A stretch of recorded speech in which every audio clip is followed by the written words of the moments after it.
Pag mag-buff kayo, kailangan ninyo umikot-ikot para paglabas ng buff na hilo na. Hahampasin kita, ha? Pag magnilaga ka, kailangan mo talaga kunin itong repolyo, para ang nilaga mo lami kaayo. Anong nandito? Nakuha na niya yung blue buff, peste. Nagtatalon sa tuwa ang Martes kasi nakuha niya yung buff ko. Mamaya ka lang sa akin, pasabogan ko yung itlog mo. Kamusta yung buff na nakuha mo? Bakit bigla ka na lang naglaho? Siguro nahilo ka sa buff na ninakaw mo.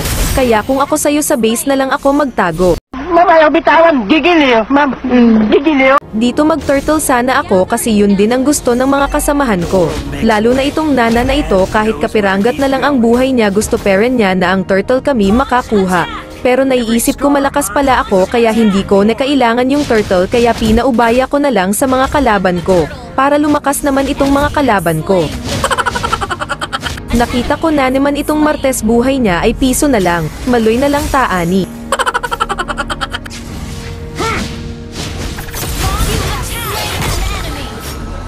Yung Gus Ayon pumasok sa patibong ko sa Smeriasep Kadongoy. Sa Smeriasep ka Martes, nakita na naman kita sa mapa, kaya yung mapa burahin ko na. Gigil na Gus Ayon pumasok pa. Ipaghiganti daw niya ang kanyang kasama, kasamaang palad siya ay hindi pinalad. Takbo na lang tayo kasi hininga ko gamay na lang kaayo. Akala niya mahabol niya yung hininga ko. Pagpasok ko bawasan agad ang buhay ko kaya tago na lang ako. Ayaw kong maging bayani kasi lahat ng mga bayani naging rebulto.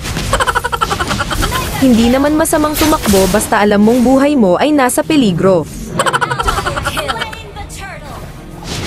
Maawa na lang tayo sa Gus Ayon na ito. Sa sobrang bilis ng kamay ko, hindi na niya nakuha pang mag-combo. Naglag lang ako kaya nadali nila ako dito. Walang mga konsensya pumetol sa mahina yung data. Diba sabi ko sa'yo sa base kan alang magpondo, para hindi mo matikman yung bagsik ng aking mga kamao. Huwag ka kasing magnakaw para hindi mo matikman yung autolock ng aking kamao.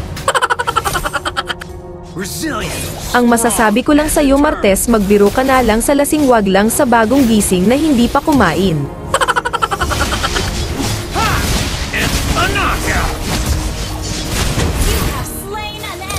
Kinuha ko na yung anak ni Vex Ana, naawa na kasi ako kay Martes para tuluyan nang matapos yung paghihirap niya.